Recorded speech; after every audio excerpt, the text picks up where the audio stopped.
મહેસાણા નાગરિક સહકારી બેંકની 63મી સાધારણ સભા 52 કરોડ ડિપોઝિટનો વધારો, બાકી વસૂલાતમાં ઘટાડો અને શેડ્યુલ્ડ બેંક બનવાનો સંકલ્પ.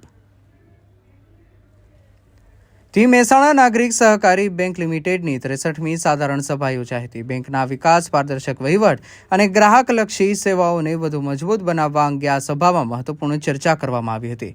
એટલું જ નહીં, આગામી સમયમાં બેંકને શેડ્યુલ બેંકના દરજ્જા તરફ લઈ જવા માટે પણ સંકલ્પ વ્યક્ત કરવામાં આવ્યો છે.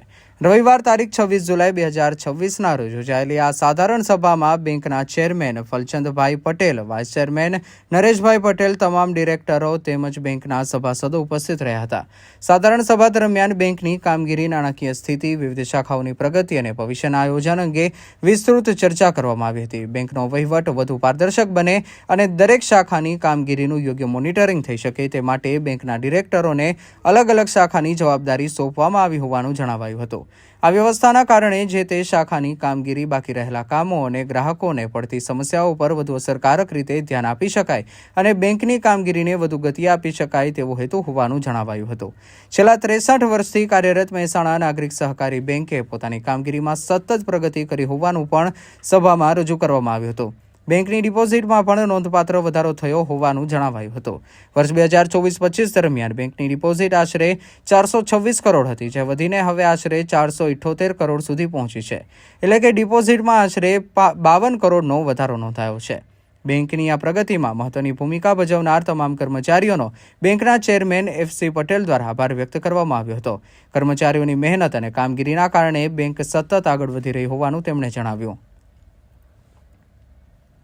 આ સાથે જ બેંકની બાકી વસૂલાત અને નાણાકીય શિસ્ત અંગે પણ મહત્વપૂર્ણ ચર્ચા કરવામાં આવી હતી. અગાઉ આશરે 19 કરોડની બાકી રકમ હતી, જે ઘટીને હાલ લગભગ 15 કરોડ સુધી પહોંચી હોવાનું જણાવાયું હતું. આગામી સમયમાં બાકી વસૂલાતને વધુ ઘટાડવા માટે જરૂરી તમામ પ્રયાસો કરવામાં આવશે તેવી ખાતરી પણ ચેરમેન દ્વારા આપવામાં આવી હતી. બીજી તરફ બદલાતા આર્થિક વાતાવરણ અને વધતી સ્પર્ધા વચ્ચે બેંકના વિકાસ ગતિ જળવાઈ રહે તે માટે બેંકના નવા CEO પારિતોષ શુક્લ સાહેબે પણ બાંહેધરી આપી હતી. ગ્રાહકોની બદલાતી જરૂરિયાતો અને બજારમાં વધતી સ્પર્ધાને ધ્યાનમાં રાખીને બેંકની કામગીરીને વધુ અસરકારક, આધુનિક અને ગ્રાહકલક્ષી બનાવવાની દિશામાં પ્રયાસો કરવામાં આવશે તેવો વિશ્વાસ વ્યક્ત કરવામાં આવ્યો હતો. બેંકને ભવિષ્યમાં વધુ મજબૂત બનાવવાની સાથે તેની કામગીરીને વિસ્તૃત કરવા અને આગામી સમયમાં બેંકને શેડ્યુલ બેંકના દરજ્જા તરફ લઈ જવા માટે પ્રયાસો કરવાની દિશામાં પણ વિચારણા વ્યક્ત કરવામાં આવી હતી. હાલમાં બેંક દ્વારા ગ્રાહકોની જરૂરિયાતને ધ્યાનમાં રાખીને વિવિધ પ્રકારની લોન સુવિધાઓ પણ આપવામાં આવી રહી છે, જેમાં EMI આધારિત લોન, સોલાર લોન, વાહન લોન અને અન્ય બિઝનેસ લોન સહિતની વિવિધ લોન સુવિધાઓનો સમાવેશ થાય છે. આ મહેસાણા નાગરિક સહકારી બેંકની 63મી સાધારણ સભા માત્ર વાર્ષિક કામગીરીની સમીક્ષા પૂરતી સીમિત ન રહેતા બેંકના ભવિષ્યના વિકાસ, પારદર્શક વહીવટ, નાણાકીય શિસ્ત અને ગ્રાહકલક્ષી સેવાઓને વધુ મજબૂત બનાવવાની દિશામાં મહત્વપૂર્ણ સાબિત થઈ હતી. હવે જોવાનું એ રહેશે કે બેંકના સંચાલન મંડળ, કર્મચારીઓ અને નવા CEOના સંયુક્ત પ્રયાસોથી મહેસાણા નાગરિક સહકારી બેંક આગામી સમયમાં વિકાસની કેટલી નવી ઊંચાઈઓ સર કરે છે અને શેડ્યુલ બેંક બનવાના લક્ષ્ય તરફ કેટલી ઝડપથી આગળ વધે છે. ટોટલ ધિરાણ એટલે એડવાન્સીસ, બરાબર, જે 2024-25માં 265 કરોડ હતા, એની સામે આપણે 301 કરોડ અચીવ કર્યા છે. એમાં આપણે ખાલી એક રિમાઇન્ડર કરાવું કે અમે લોકોએ કાર્યવ્રત ડિસેમ્બર એન્ડમાં જ સંભાળ્યો છે. એટલે લાસ્ટ 3 મહિનામાં જ જે મોટાભાગનો ડિફરન્સ છે એ લાસ્ટ 3 મહિનાનો છે. એટલે લાસ્ટ 3 મહિનામાં અમે એપ્રોક્સિમેટલી 35 કરોડ રૂપિયાનું ધિરાણ કરેલું, બરાબર, ડિપોઝિટ્સ માટે. ગત વર્ષે એટલે ગયા 2024-25ના અંતે બેંકની ડિપોઝિટ 426 કરોડ હતી, જે ડિસેમ્બર એન્ડમાં 427 કરોડની આસપાસ હતી, જે વર્ષના અંતે 478 કરોડ હતી, જે એપ્રોક્સિમેટલી 50 કરોડનો વધારો બતાવે છે. જે અમારા પ્રયત્નો તો છે જ, સાથે આપ સૌ સભાસદોનો પણ વિશ્વાસ, અમારા ઉપર જે વિશ્વાસ રાખીને આપ સૌએ ડિપોઝિટ્સમાં કે બીજા બધી એક્ટિવિટીમાં સપોર્ટ આપ્યો, એના બદલ બોર્ડ આપનો ખૂબ જ આભાર માને છે. અને આપના સપોર્ટથી જ આ બધું અચીવમેન્ટ કરી શકીએ છીએ. અને NPAs લાસ્ટમાં ગયા વર્ષ સુધી એનપીએ 19 કરોડ હતું, જે આ વર્ષે અમે લોકો ખૂબ જ એગ્રેસિવલી એનપીએ ની પાછળ કામ કરી રહ્યા છીએ, જે માર્ચના અંત સુધીમાં 17 કરોડ થયું હતું અને આજ દિન સુધી એ ઓલમોસ્ટ 15 કરોડ પાસે આવી ગયું છે અને અમને વિશ્વાસ છે આ વર્ષના અંત સુધી આપણી બેંકનું એનપીએ 10 કરોડ કરતાં ઓછું હશે અને બને તો 5 કરોડ કરતાં પણ ઓછું એવા પ્રયત્ન આવે છે. હવે આ હતી ઇનોવા, જે અમે બધા ડાયરેક્ટરોએ ઇલેક્શન પહેલા પણ પ્રોમિસ કરી હતી કે અમે કોઈ પણ બેંકની સુવિધા વાપરીશું નહીં.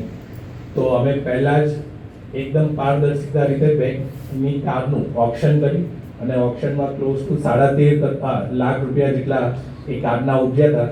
એટલે અમે લોકોએ પહેલા કે કોઈ કાર કે જે યુઝ નથી થતી એને મૂકી રાખવાનો કોઈ મતલબ નથી, એના કરતાં અમે એની ઓપ્શન કરી દીધું અને એકદમ પારદર્શિતાથી જે પૈસા આવે બેંકમાં આપ્યા.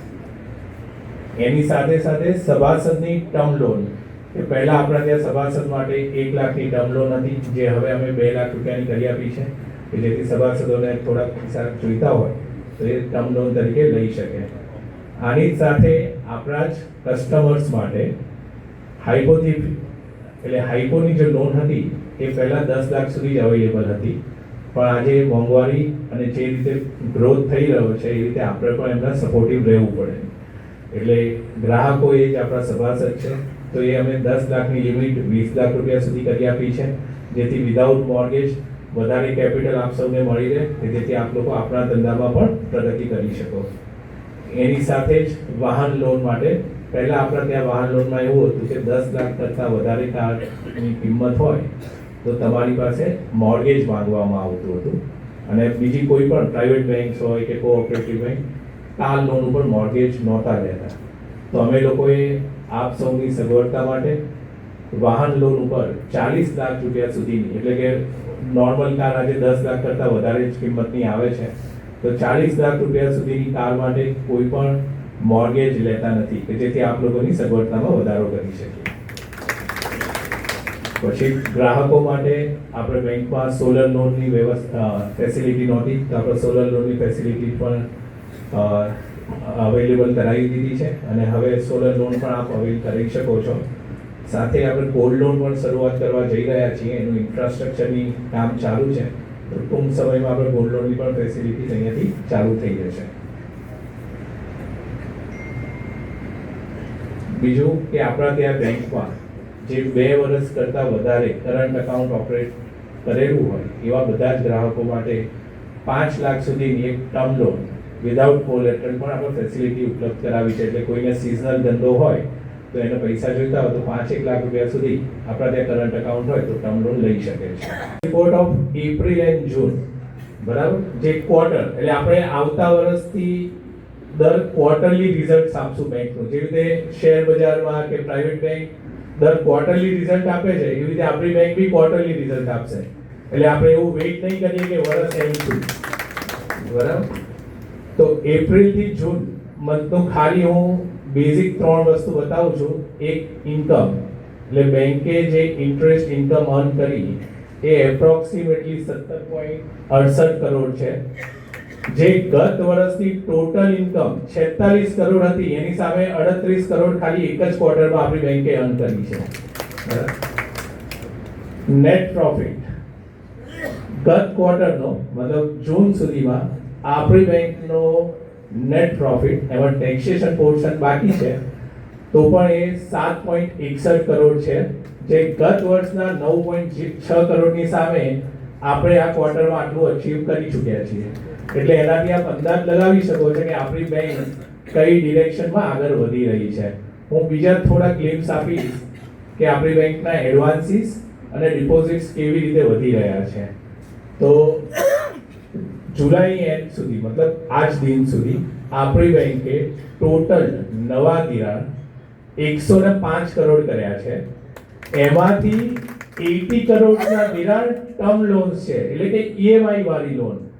પહેલા શું થતું હતું કે પહેલા સીસી વધારે આપતા હતા, જેથી બેંકને ખાલી ઇન્ટરેસ્ટ ઇન્કમ થતી હતી. હવે ટર્મ લોન આપીએ છીએ એટલે આપણને એક ચોક્કસ મર્યાદા સુધી રેગ્યુલર ઇન્કમ વિથ કેપિટલ મળે, જેથી આપણો નેટ પ્રોફિટ અને બધું જ વધી શકે. એટલે ગત વર્ષે ટોટલ 265 કરોડના ધિરાણ હતા, એની સામે આ 7 મહિનામાં આપણે 105 કરોડના ઓલરેડી એડવાન્સીસ કરી ચૂક્યા છીએ. અને ડિપોઝિટ્સમાં ખાલી આપ સૌને જણાવતા મને આનંદ થાય છે કે આપણી બેંકે લાસ્ટ વીકમાં જ 500 કરોડ પ્લસ ડિપોઝિટ્સની માઇલસ્ટોન અચીવ કરી લીધી છે. તે આપ સૌના સહભાગથી અને બધા જ કર્મચારી, હું કર્મચારીને પણ કહીશ, કર્મચારીએ પણ ખૂબ જ સરસ રીતે બેંકને આગળ લઈ જવા માટે પ્રોએક્ટિવલી કામ કરે છે. અમારા ડિરેક્શનની સાથે અમને એ લોકોનું સાથીબળ પણ જોઈએ જે એ લોકો 100% પ્રોવાઈડ કરે છે. એના માટે ખૂબ ખૂબ ધન્યવાદ. આની સાથે થોડાક અમે કરેલા કાર્યસૂચિ વર્ષ દરમિયાન એવી જણાવીશ જેથી આપ સૌને ધ્યાન આવે કે અમે શું કામ કર્યા છે.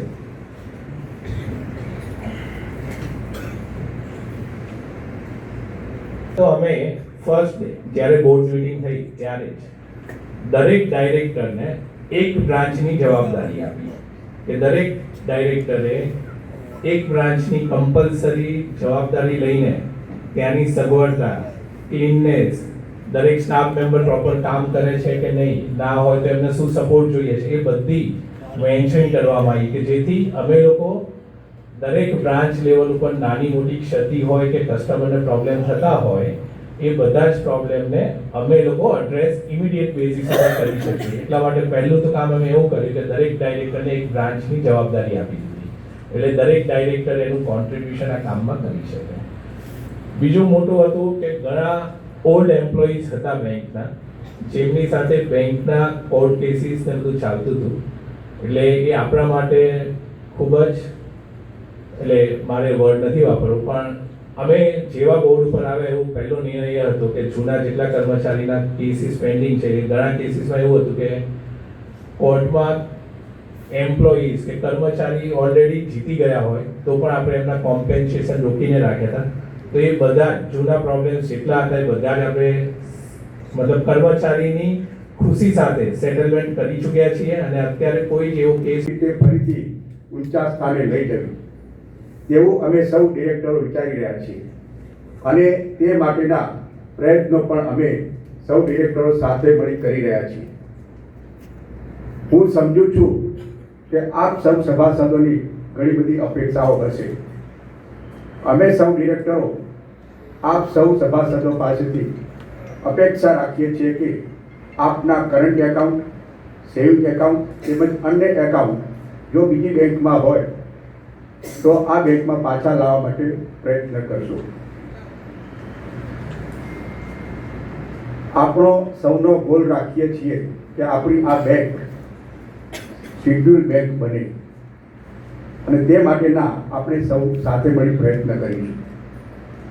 આપણી આ બેંકમાં નવા સુધારાઓ કર્યા છે તે અમારા નાના ભાઈ FC પટેલ ચેરમેન શ્રી આપને પોતાના વક્તવ્યમાં જણાવશે.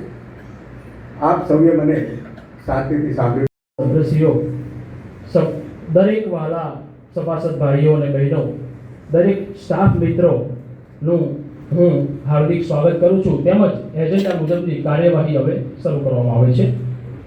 આપ શ્રી દરેક સભાસદો પાસે આપણી બેંકનો વાર્ષિક અહેવાલ છે. વાર્ષિક અહેવાલના પેજ નંબર 2 પર આપણે જોઈ શકો છો કે એજન્ડા ક્રમ નંબર 1 ગત વાર્ષિક સાધારણ સભાની કાર્યવાહીને બહાલી આપવામાં આવી. આપણી બેંકની ગત 62મી વાર્ષિક સાધારણ સભા તારીખ 1/6/2025 ને રવિવારના રોજ સવારે 10 કલાકે બેંકની હેડ ઓફિસના સભાખંડમાં મળે, જેનું કામકાજ હું આપ સૌ સભાસદ મિત્રોને વાંચી સંભળાવું છું. બેંકની ગત વાર્ષિક સાધારણ સભામાં આપણે બેંકની 61મી વાર્ષિક સાધારણ સભા તારીખ 9/6/2025 દેશ અને દુનિયાના સમાચાર જોવા માટે અમારી ચેનલ MG લાઈવ ન્યૂઝને સબસ્ક્રાઇબ કરો અને બેલ આઇકોન પર ક્લિક કરો, જેથી રોજે રોજની અપડેટ આપને મળતી રહે. સાથે જ અમારું ફેસબુક અને ઇન્સ્ટાગ્રામ પેજને પણ ફોલો કરો.